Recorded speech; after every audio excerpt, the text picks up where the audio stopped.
Okay, y'all, I have thoughts. I guess I'm a little, not overwhelmed, but just, it was a lot to take in the past 24 hours. Okay, so a lot of you have asked how I was able to help with Time Out for Women. Let me give you the nutshell. Andrew's aunt was involved. I think she's been involved a couple times. But she messaged me and was like, "Hey, we're looking for more team members. Would you be interested?" And I was like, "Well, sure. Like, they're looking for volunteers. That'd be fun. I've never done Time Out for Women. I've never been, but that would be kind of fun to do." Well, so I applied, and like her team was already full, and I was like, "Well, that's fine. Like, it's fine. That's no big deal." Well, then I got a text about 2 weeks later from this sweet lady saying, "Hey, were you still interested in a team position? Because I have room on my team if you still want in." And I was like, "That would be great. Let's do that." So there we go. So since about April or May of this year, I have been part of the Time Out for Women volunteer team. And oh my goodness, what amazing women I have now met through this. Oh my goodness. I had never been to an event like this before. I'm sorry, let me rephrase that. I went to Time Out for Youth when I was 15, and that is the one and only concert I've ever been to. And it was Jericho Road. So I've never been to any other concert in my life, like other than a choir concert that I would perform at. Like that's the extent of my concert wild days. So anyway, other than that, I've never been to anything like this before. So I went into it not really knowing what to expect. My mom had been to a few, and I made her come with me this time because I didn't want to go alone. So I made her come. And I am so glad I did. I'm so glad that she came with me because this was such a special time for us. Oh my gosh, I'm gonna cry. I'm so sorry. I'm also super tired. We got 4 hours of sleep because we stayed up and talked like 13-year-old girls. Anyway, so we get there last night, and Brad Wilcox was the first speaker. Now, if you're not Mormon, I am so sorry, but please just stay with me. So he is like a motivational speaker for the youth of our church type deal. And it's not just for the youth, just as a teenager, he was one of the voices I would listen to, right as CDs were coming out with people talking on them. And so he was one of those people that I would listen to and internalize everything he said. So he was like a dream come true that I was able to hear him talk in person. And then later, I actually got to talk to him a little bit, very briefly. And of course, did I take a picture? No, because my phone wasn't with me. It was in my bag.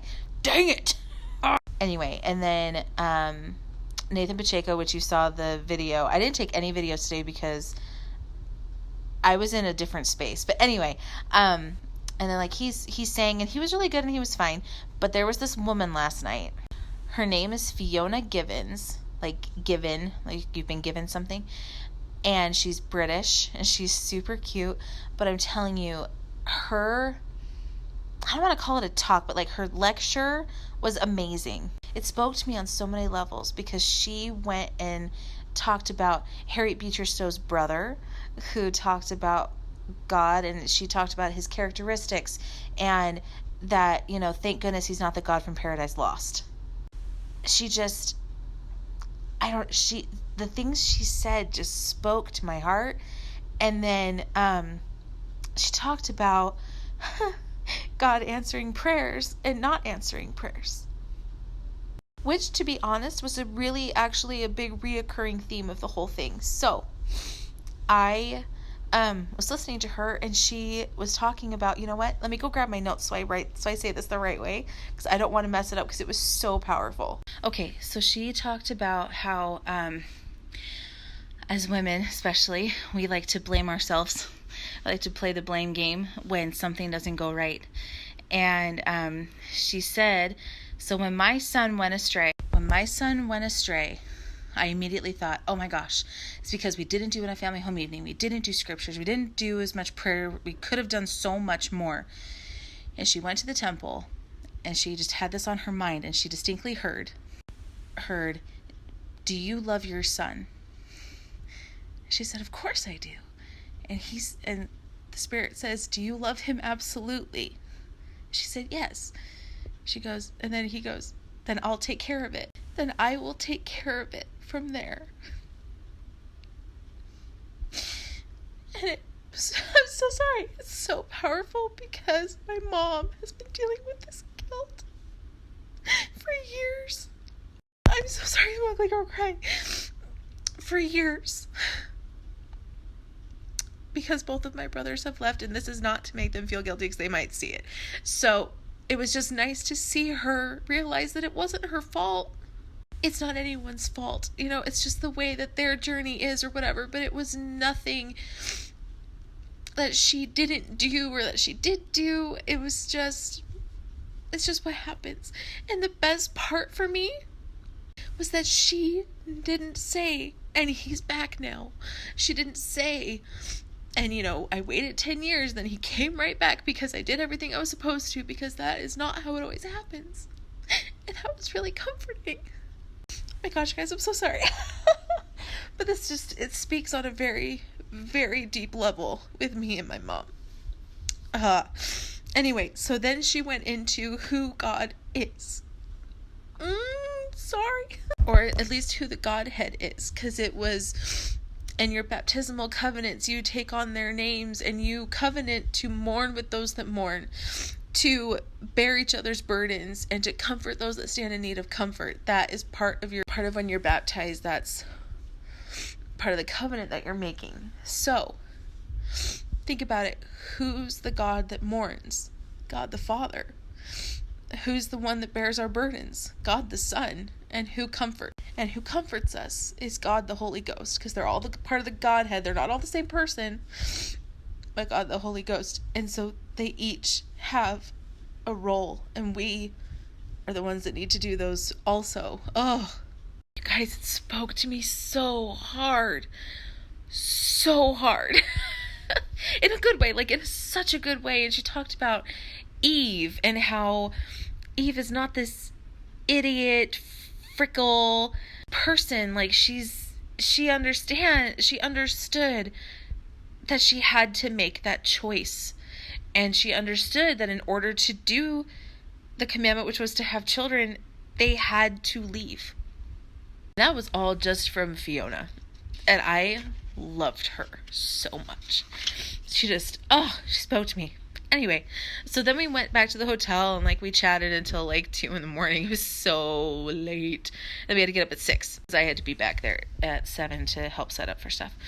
So Mary Ellen Edmonds was the first speaker this morning, and my mom had heard her speak before, and I had seen little clips of her. She was amazing. So good. She talked specifically about prayer. I thought it was so cool. It was just like general conference. I don't know if you guys pay attention that there's usually a theme, and not even on purpose, just there's a theme. Well, this seemed to be prayer.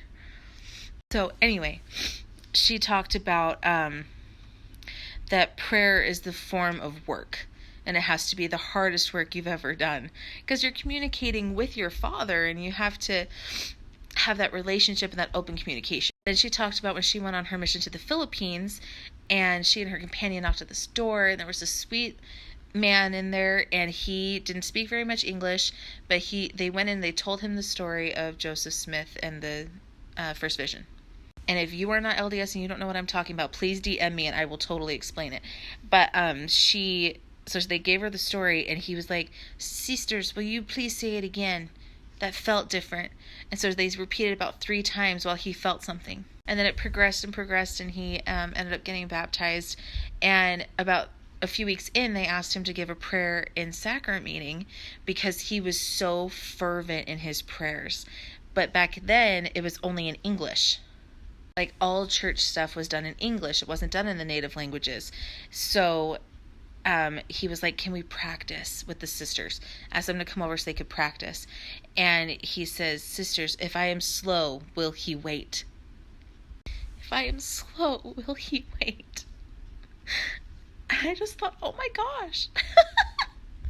I don't have a language barrier, but how often am I super slow to realize it? Guys, this is so bad. But how often am I'm so quick to do other things that I don't stop and I don't think about it. And then when I do, is it okay that I'm slow? Is it okay? Will that be okay? And she also said that the biggest, the most courageous thing you can do is utter "thy will be done" and mean it, because I know I don't. Because I know that sometimes I'm like, but whatever you say is fine, even though it's really not fine with me, and I need to get better about that. But I thought that is the coolest thing, that she called it a statement of courage to say that. I promise I'm not going to go through all the speakers because you don't need to hear that, but I'm telling you, I have not been this moved in a while, although I am going to talk about the girl with tears, because that spoke to me on a whole different level. Oh my gosh. The last one, I swear. Her name is Laurel C. Day, and she talked about the goodness of tears. And I thought, oh crap. As you can tell, I'm a crier. So she talked about that when she was given a very unusual gift a few years ago, and it was a tear bottle. So back in the day, like way back when, people had these tear bottles, and they would store their tears inside of it and seal it, hanging around their necks as like a memorial to the person that they were crying about, whether they had died or they were in trouble or whatever. They would keep it with them. So she went on this whole thing about this tear bottle. And she talked about tears of laughter, tears of sorrow, and tears of sacred. And she told a really funny story, and then we talked about the sorrow, and then we talked about the sacred. And she said, as we weep, a bit of our old self just kind of falls away to make way for a new and the holy woman within. And I was like, whoa, oh my gosh. But then I also thought, well, dang, if that's the case, then I should be translated by now. I should be a holy being already. Because I weep so much. But, it was so good. I don't know if there's a way that you can look it up, because it was so good, so good. And I just enjoyed, we had a lunch break, thank goodness. And as I was looking around, I saw a ton of people that I knew, a ton of women that I knew sitting there.